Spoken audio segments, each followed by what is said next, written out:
Boa noite, galerinha, tudo jóia? Agora eu vou compartilhar com vocês, falar sobre a competição. A competição é a luta por fatores que não existem em quantidade suficiente para todos. Há nas comunidades dois tipos básicos de competição.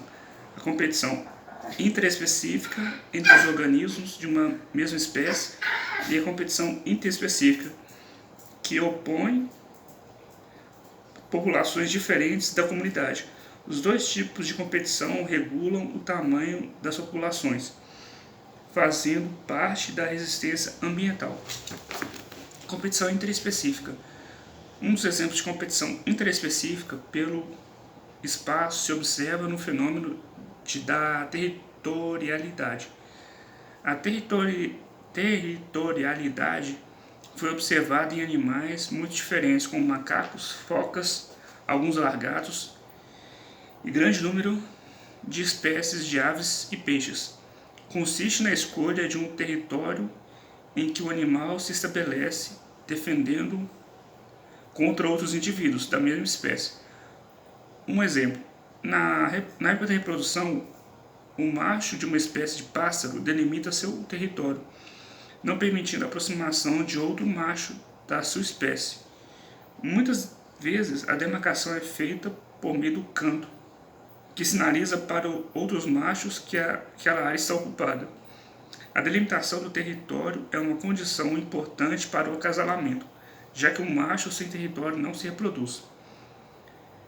Entre as plantas se observa a competição. Em desertos norte-americanos, observa-se certos arbustos a distâncias regulares uns dos outros, porém com um determinado grau de espaçamento. Descobriu-se que as folhas e as raízes desses vegetais secretam substâncias inibidoras que impedem o desenvolvimento de qualquer plântula que comece a germinar nas proximidades. Dessa forma, a competição pela água fica reduzida. Isso é benéfico para a espécie se muitos indivíduos tentassem sobreviver no mesmo lugar. O crescimento seria menos eficiente. A competição intraespecífica. Você já estudou o princípio de Gauss? Você já estudou o princípio de Gauss, segundo o qual duas espécies diferentes que ocupam nichos ecológicos semelhantes competem entre todos os níveis. Trata-se de competição intraespecífica. Não interespecífica, estou confundindo, gente. Trata-se de uma competição interespecífica. Um importante fator regulador do tamanho das populações. Quando a competição é muito severa, uma das espécies pode ser completamente eliminada, ou então uma delas, ou em ambas. Acaba ocupando um nicho ecológico mais especializado, o que diminui os efeitos da competição. Olha, peraí. Pega ela ali.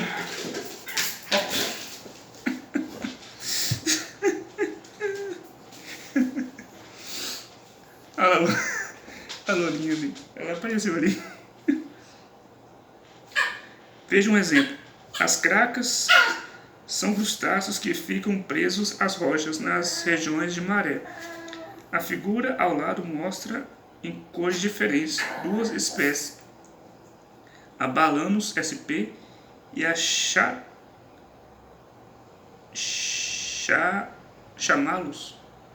Chitamalus sp, que convivem na mesma região. Repare ainda na figura a faixa de variação entre maré baixa e maré alta. A espécie Balanus sp predomina a região de maré baixa, porque é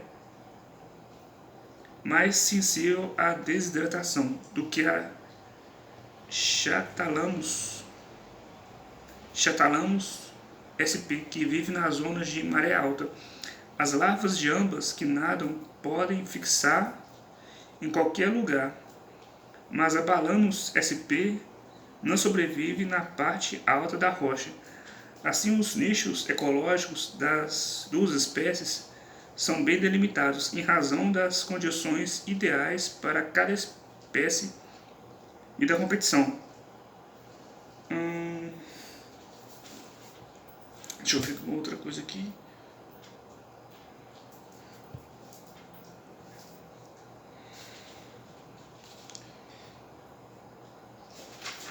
Uma coisa interessante aqui. Ou seja, uma outra coisa que eu estou lembrando aqui, gente, durante a graduação, uma coisa que eu aprendi foi que quando, por exemplo, a capacidade de suporte do ambiente ele passa do nível tolerado, muitas espécies, uma das características que tende a acontecer é muitas espécies tendem a competir entre si, porque muitas vezes não tem alimento para aquela espécie, né? Então elas tendem a competir entre si.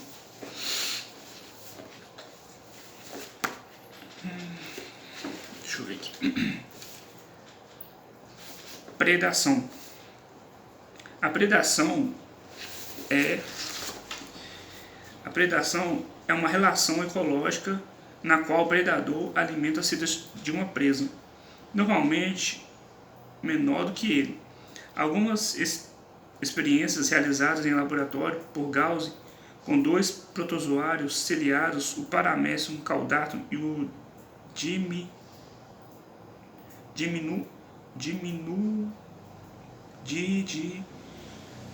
nossa, que palavrão é esse aqui, gente? Didinium nausatum fornece alguns dados interessantes sobre os efeitos de predação.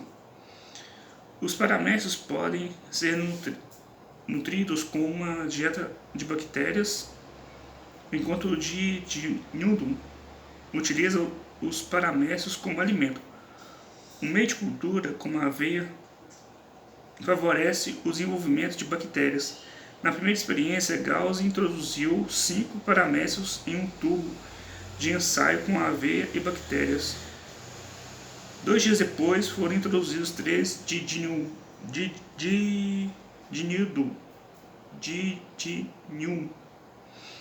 As duas populações entraram em processo de extinção.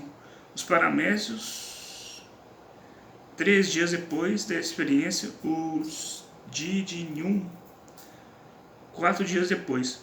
Houve, no entanto, uma defasagem entre a evolução das duas populações. Outro exemplo de predação: lebres e linces, a relação presa e predador na natureza.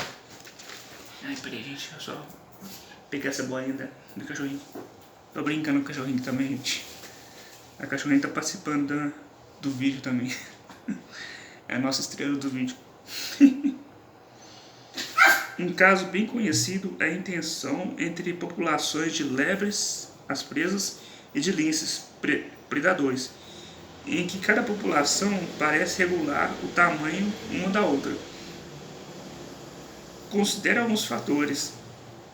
Aqui está falando sobre o gráfico. Eu não sei explicar muito bem, não. Uma coisa que eu posso dizer para você, gente, explicando assim, falando de uma forma bem lúdica, é que os predadores, né, os predadores topo de cadeia, eles ajudam a controlar o número de indivíduos, né, o número de espécies. Eles são fundamentais, são importantes, né? Animais como águia, por exemplo, onça, leão, tigre, né? Esses animais eles são importantes porque eles ajudam no controle de populações, né? São predadores de cadeia.